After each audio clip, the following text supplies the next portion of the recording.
guys are professional teachers. So by the way, we are the group 4. Sorry. So before we formally start with our discussion today, let us first have a motivational activity. So are you guys ready? Yes! Are you guys ready? Yes! Okay. So these are the rules for our activity today. So rules. The class will be divided into 4 groups. This game contains 3 questions. So not try to look a question. And you guys just have to know or to answer. Like raise your hand.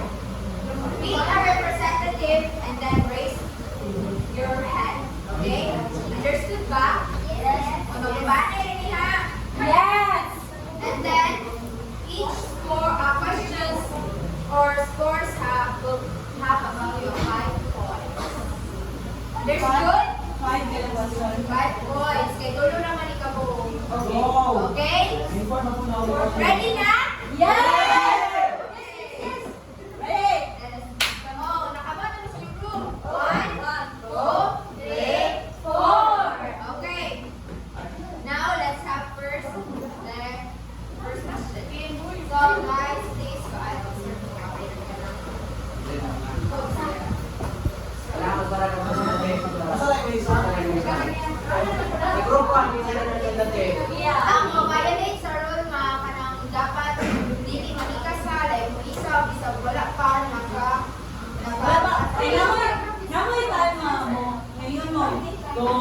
Dili pa, pwede mo isa kung wala pang ipakita ang question. Okay. Ano man ako, galit yung daan.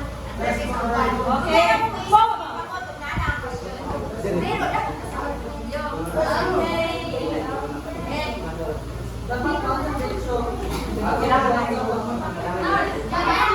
kasama ko ninyo. Okay.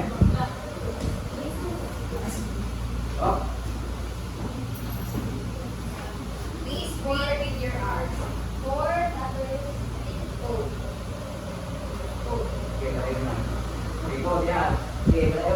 Any other answer? Raise your hand if you want to answer.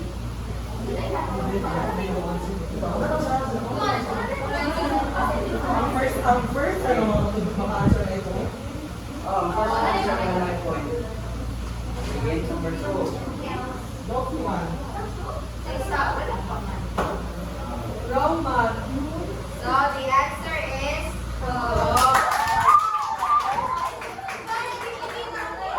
Dili kay once kay kanini ko makakuan guys sa usa ka din, na ako i-prepare na lain ka din. Number 2, number 3, para hindi mo po sa So now 95 points ang group 3. Okay. The next word will be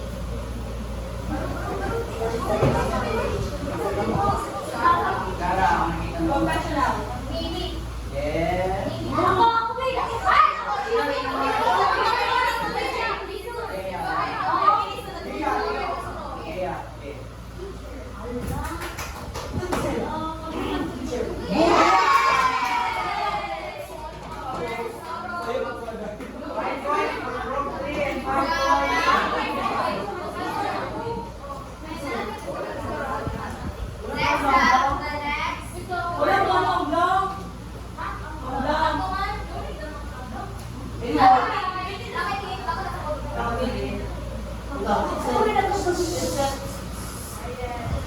Gana na siya. First nga mo isa, mo na siya unang duba, pero wrong ay answer. Katong may kadwa nga ni isa, mo na siya next na duba.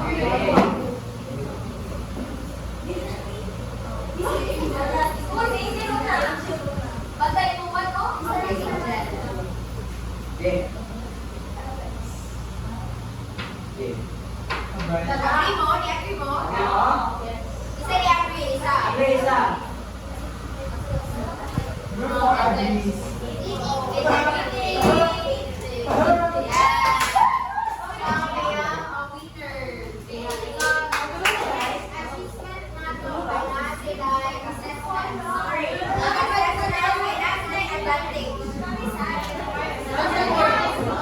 May advantage na nakagay ng points.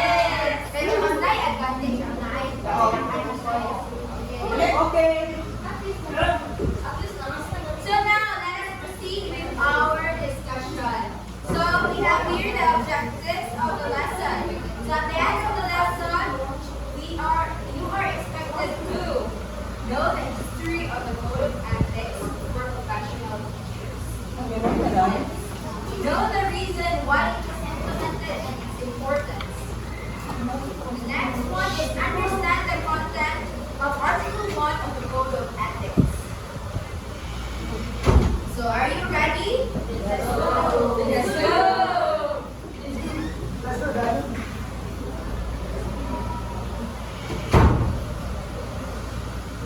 So we have here for So, code of ethics for professional teachers. So, what comes into your mind when you hear the word code of ethics? Anyone? Rules.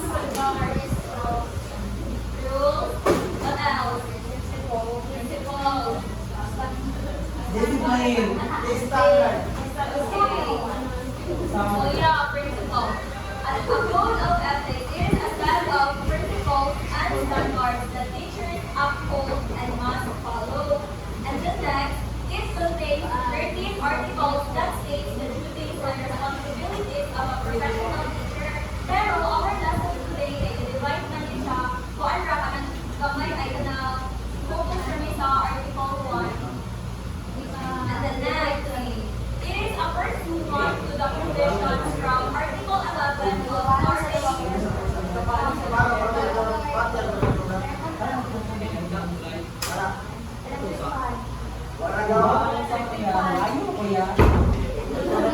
Okay, continue. Okay, so the third one, it is a pursuant to the provisions from Article 11 of RA number 7836, Philippine Teachers Professional Leaders Act of 1994. So you must remember these articles and must matawas niyo siya sa assessment.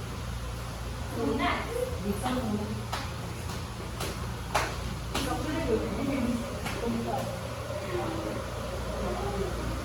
So I'm going to discuss the history and background of the Code of Ethics for Professional Teachers. So the Code of Ethics for Professional Teachers established on November 18, 1996 by the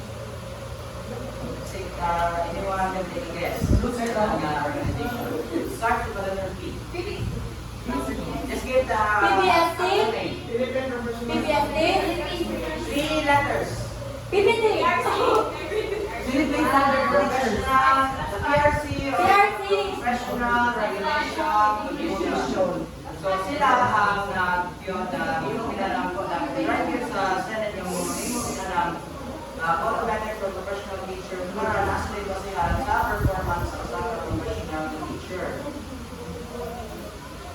So para masabta sa ng PRC, the PRC is a government agency responsible for regulating and supervising the practice of professions in the Philippines. So kada professional PRC, kung siya yung organization din yung nag-govern sa tipo of profession sa Pilipinas. So ini na ating mga sa pader ng license ka na ang PRC mo direct kang mo under sa PRC. While the BPT or the Board for Professional Teachers is the regulatory body specifically tasked with overseeing the teaching profession. So, since daghan mo kayo ang i-handle sa PRC, so of course, nakita sila yung organizations para sila para dili sa para nilang assessment, sila matugay, madali sila mag-ask sila report dito sa mga organization o mga ayaw ka ng report. So, ang regulatory body for specifically for teaching profession under sa PRC is the Board for Professional Teachers. Kuha Yes. Yes. Okay. So, let's start na sa the preamble. Preamble. Preamble. So how do you pronounce it again? Preamble. So it's not preamble, okay? It's Preamble. preamble. Preamble. Yeah. So do you have any guys? Do you have any idea what preamble is? It's like a summary or the abstract. No, it's like a Okay. it's the first part of every like law. Like for instance, 1987 Constitution. That is the first part. Don't answer in card. Number 5 says it's like an abstract of a research paper.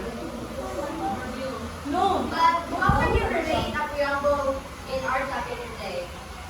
Since our topic today is about the code of ethics, right? Overall. Ah, So, okay. what is being shown An overview of the whole article. Yeah. So, Like we, the teachers. sakto ang yung mga ideas Oh my na God, share. thank you. Not kung sakto ideas, but not siya yung main point. What is that? So now let's figure it out. So it is an introductory statement. So we have here a preamble code of ethics for professional teachers. So kindly read. Teachers are competent professionals who possess dignity and reputation with high moral values, as well as technical and professional competence in the practice of their noble profession. And they strictly adhere to, observe, and practice the psychological and moral principles, standards, and values. This picture, the preamble for this will might be Stand up for Today, this. the preamble is very important. You know why? This is why. It holds an important, like, so, kung sa may nasa preamble, kining nasa Maisla daw kay, main point. What's the main ang maisla daw kay, dako-dako sa society. Oh. So, preamble gives information about what's contained in the code of ethics. It explains the purpose of the code of ethics. So, kini siya code of ethics sa professional teachers, madali ba? So, ang iyong usod siya preamble, para po sa mga teachers. So, we have here teachers are truly licensed professionals who possess dignity and reputation, high moral values, as well as technical and professional competence in the practice of their noble profession. And they strictly adhere to, observe, and practice the set of ethical and moral principles, standards, and values. So this preamble should be followed by professional teachers because mawali mo lang nag-guide ka sa usapang kung sa usapang sa maestra. Like, mura siya, ganang mura, naghatag siya kay iyo kung sa usapan ng maestra. Diba? So, that's it for the preamble. So, up next we have Article 1. Good afternoon, everyone. My topic is about the Article 1 scope and limitation. So, scope means its range and what it covers or occupies. So, scope ay mo ang nasakop sa katapik. Kaya ang limitations, kaya wala nasakop.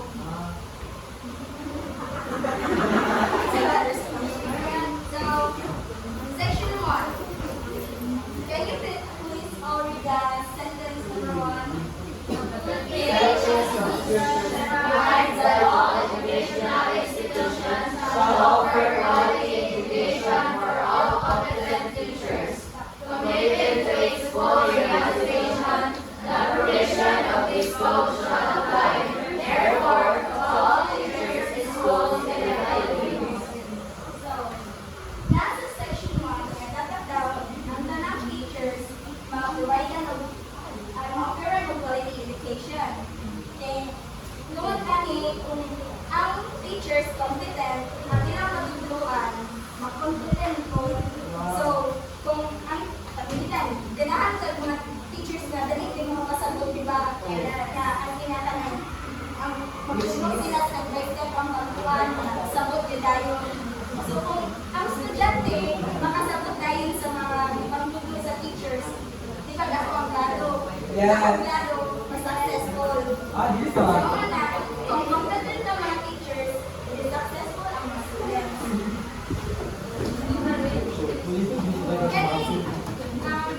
Ang section sa Article 1, ang scope sa aming code of ethics kay ang tanang teachers of Philippines, kapag-public man o private. So, let's move on to section 2.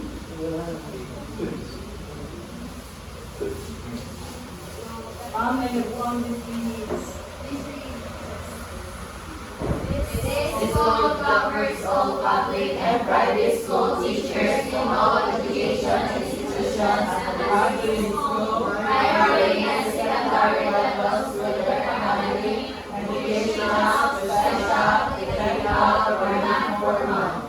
The term teacher shall include industrial arts, educational teachers, and all other persons performing supervisory and/or administrative functions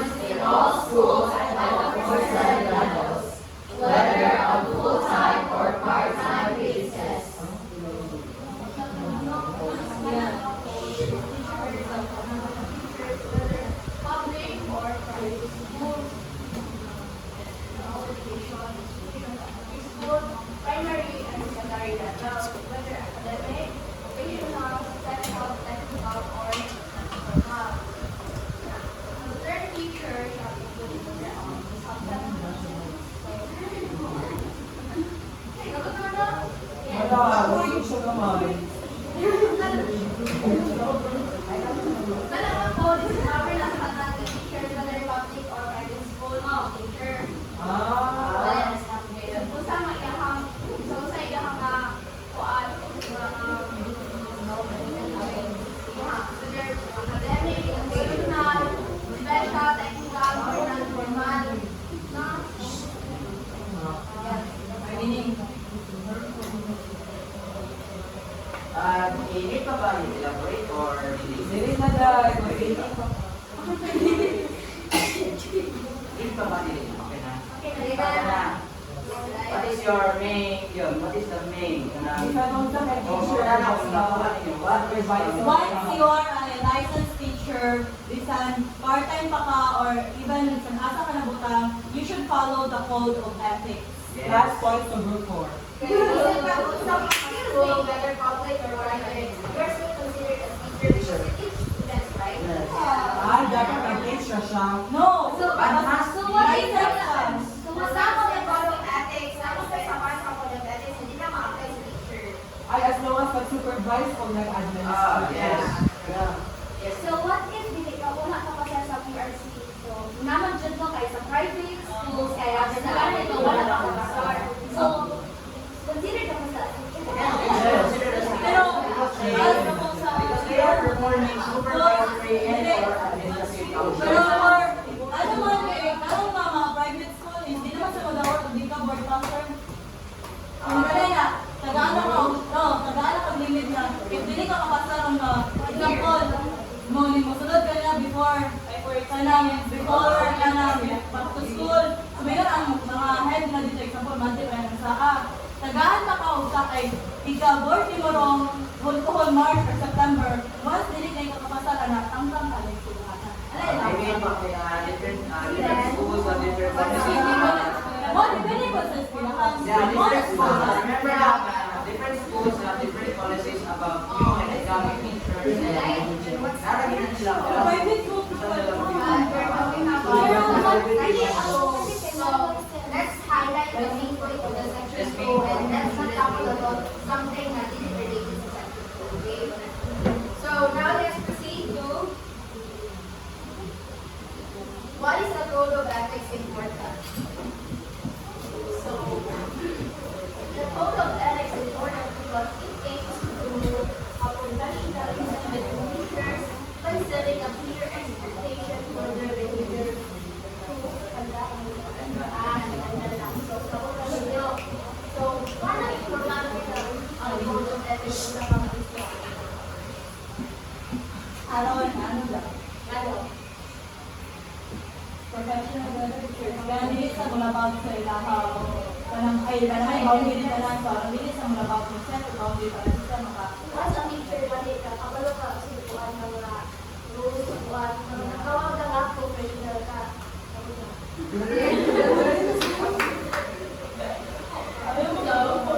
So that is prioritizes the welfare and development of students. So, mas i-prioritize nila ang kapakanan sa mga estudyante. Diba? That's what teachers. So, third, 6 to maintain has public trust in the teaching profession. Ano ba? Eh, ano, if wala kayo trust sa mga public parents, wala kayo trust na, kasi wala ko na kung anak nila ng mga teachers ko, pati man din sa babasa. Hindi ni mag-learn ng bata. Sababit. Mga kapala. Third, the main point of code of ethics is that it is the standards that set by paan galing dapat i-follow sa mga teachers. So these are so-called rules para makoy ka ng guiding counsel sa mga teachers. Hindi lang kay ingon nga teachers but also to all professionals. So gusto niyo already outlines the rights and responsibilities of teachers, including So this, muna na to i-educate ang mga professionals ani kung what to do and what to not do. Diba? As if, naka-read na ba ko sa Code of Ethics? Diba na? Maganda yung mga isa sa coverage, diba, sa ato ang previous midterm. Yeah. So, nakastate ito kung sa'y dapat buhaton, kung sa'y hindi amay buhaton, anana, diba? Yeah. Yeah, so give me example of something na naa sa Code of Ethics. Sa man kung namina mo sa section article 1, section 1 and 2, open. Give me another time. So, sa may, as example sa Code of Ethics, na naman dito, lagyan na nato, article 1, section 1 and 2. So, sa may sagot ato nila. Yeah, so may naato nila. Ang teacher mo sa mga hours na Oh, section 2, nature and So, basta overall, Code of Ethics, kahit nagpuan na siya, nag-set na siya ng mga rules.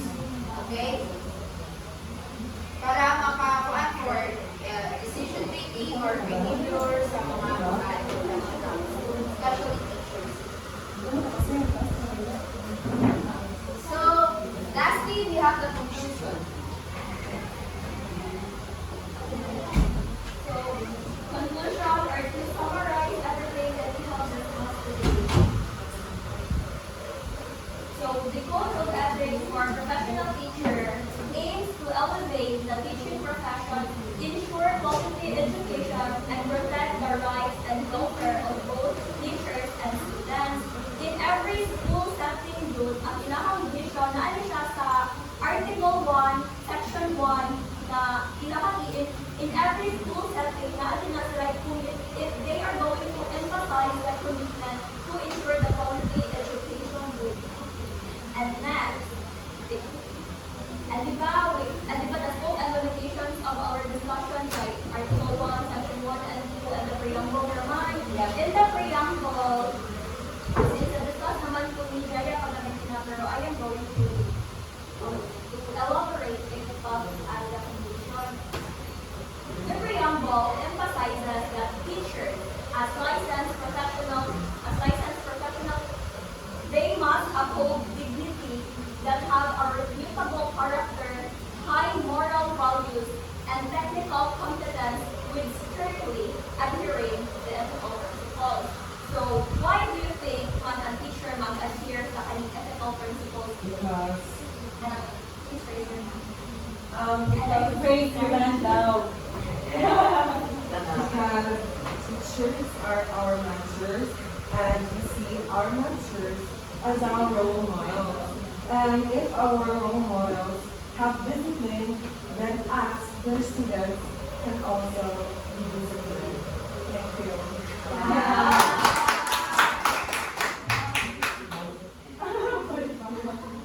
At diba, kada ang hinot o pagagalina, ang scope sa Section 1, it specifies the coverage of the code under the Philippine Constitution, emphasizing the commitment required for division of quality education. Given man good ang mga private school vertical na naman-start sila o ilahang nagipasok kaya mo na ang ilahang meeting goal, mission nila ang quality education para madala ang mga students.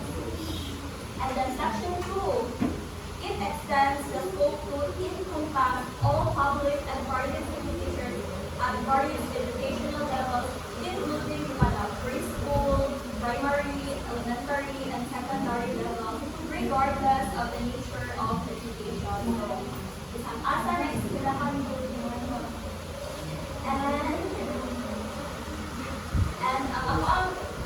and so, next. And then, more than the question pagkaganina, it is an important document, and also, as future educators, it is an important document that we will follow and must adhere this code of ethics, these principles, by, as future teachers, manhood, ganang these characters, it is, since teachers are our second parents, leaders, and role models, if they are going to behave immoral ways, they might give students or the learners spread us the wrong message on how to behave accordingly. Yes. And what is morally right and acceptable in society or any community. Like, di ba, basta mag-uniform gani ang mga teachers, they are highly respected, like they are good, and ang other people will address them as mom and sir, as a ganda ng grabe, gani kayo ang ilang classroom. And,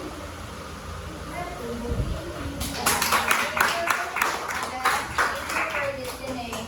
So overall, code of ethics does not only apply to professionals again, di ba? Naako na nato. Dapat ethical ba ta? Hindi. Sandali. Hindi ka.